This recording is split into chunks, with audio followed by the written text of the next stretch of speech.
Welcome. My name is Bill Howie. My mission is to help young men live extraordinary lives free of drugs and alcohol.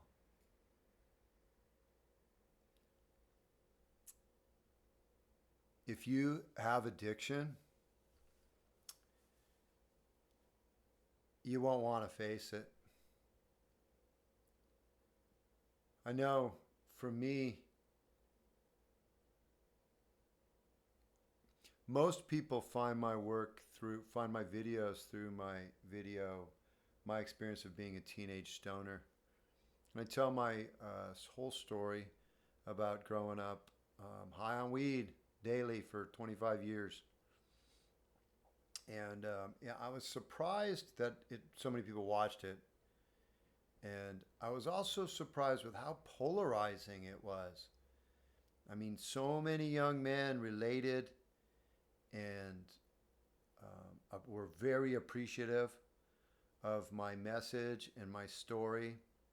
And I guess I was kind of naively surprised at how defensive a lot of other young men got from it.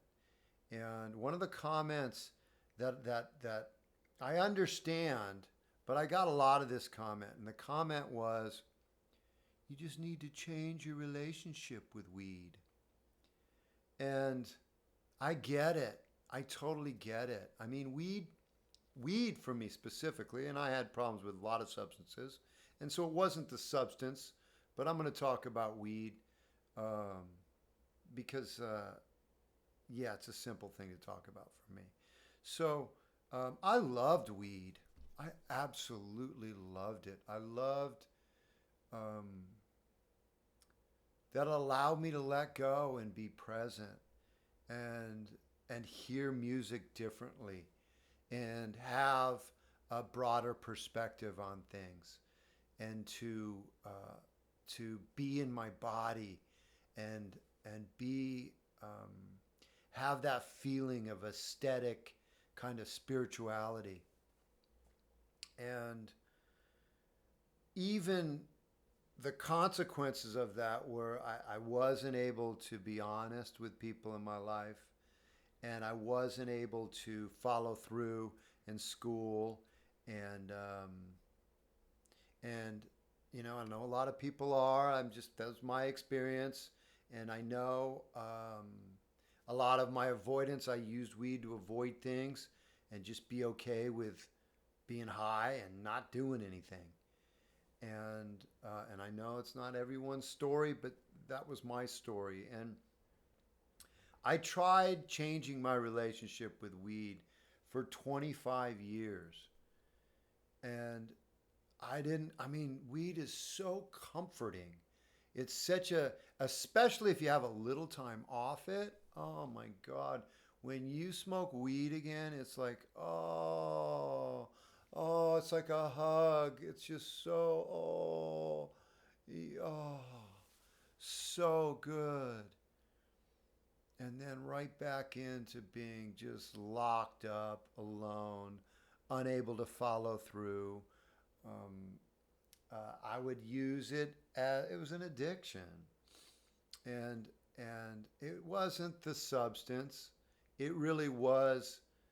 Uh, I like Gabor Mate's definition of being an addict, and he says an addict. I'm paraphrasing here, is someone who uh, uses or has a behavior that they crave and get relief or pleasure from, but have negative consequences because of it, and then continue with the behavior.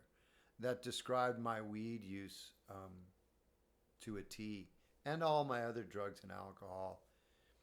I would crave them all and get some pleasure and some relief and some major consequences. And I just kept doing health consequences, relationship consequences, emotional consequences, mental consequences. And I didn't want to face it. I just did not want to face it. And I find it interesting, those comments, because I know I've heard that. You need to just change your relationship with the plant. You know, it's here. It's God gave it to us. And, you know, I'm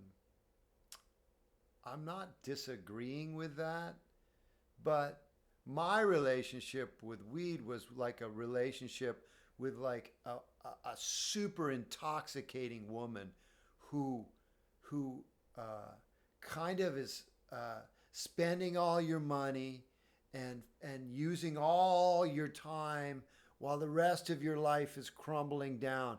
But she's amazing in bed, and everyone loves her. Everyone. Oh, your girlfriend. Oh my God, I love her. She is, oh, wonderful. It's God's gift to us. And, uh, you know, when you have a relationship like that, no, you got to leave the relationship. Don't stay. Don't sacrifice your life to it. Oh, that's what I did for so many years, and I didn't want to face it. And still, every once in a while, I have the thought of how nice a nice rip would be, and a walk in nature, or just a jump in the ocean, and oh, how that would add to it. And you know what? A walk in nature is a beautiful thing without it. Jumping in the ocean is a beautiful thing. I enjoy music, but I also really love the freedom of not having to take a substance to be okay. And that's really what I related to with Gabor Mate's thing of it. It's not the substance. It's who are the people that need a substance to soothe themselves. Why do they need that? And that's the real honesty thing right there, is to face that, you know what? What is the problem with me that I need a substance to be okay? What do I need to escape from? Because ultimately all we're doing is escaping from ourselves. We're running. We're running. And I don't want to take people's weed away. I get it. You know, if I could smoke weed once a week and feel great about my life, I would do that. I had to be honest. I could not do that. I tried for 25 years. I couldn't do it. I tried it with my alcohol too, and other drugs. And when I finally faced that, you know what? I need to find a spiritual solution. I need to learn to be okay with myself. I need to look at the traumas that I've been avoiding and the truths about myself that are incredibly humbling. Incredibly humbling to face that, that I felt like a coward much of my life, that I had these bold desires to do bold and big things with my life, and I was too afraid to follow through with it. And instead of following through, I would get high and distract myself from that.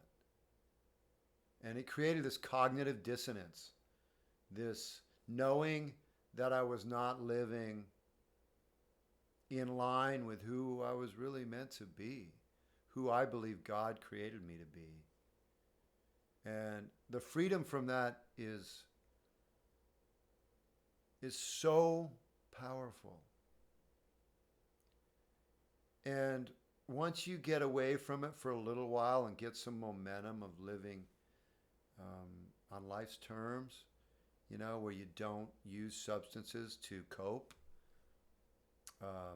in good times or bad.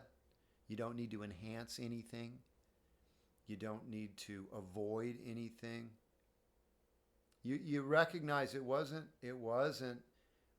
getting over that hurdle was not as big a deal as you thought it was.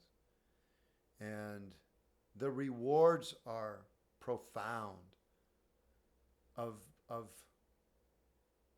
just knowing at the deepest level that you're in line with who you were meant to be. and that your ability to be of maximum service to you and your fellows and the world and God, whatever your belief in any point to life. And that's one of the things I've really had to recognize was that existential, what's the point of anything? And that's an individual question everyone has to ask. But for me, the point of life is to be completely honest and to be in line with who I know I'm supposed to be, and to stand tall in who I am, and to give and to use the pain of the frustration of my past to help, my years of pain and frustration and angst and slow death, although incredibly painful, is now an incredible asset. All of it. The power of where I was to where I am today. Wow. Wow. Wow. That's what I want for you. Boy, it would just, when I get comments that thanking me for talking about the things that I talk about, and that it really helps young men, part of me is healed. And that's what we're here for, I'm not just here for me. And when I focus more on that and I practice developing what I'm supposed to give here, and I connect with you, and I somehow stand up by sitting in front of a camera and talking and telling my deepest truth, that it can help you, it's fulfilling. Much love. If you got any value from this video, please like and subscribe. Set your notifications, and let's stay close. Right on. Thank you for listening.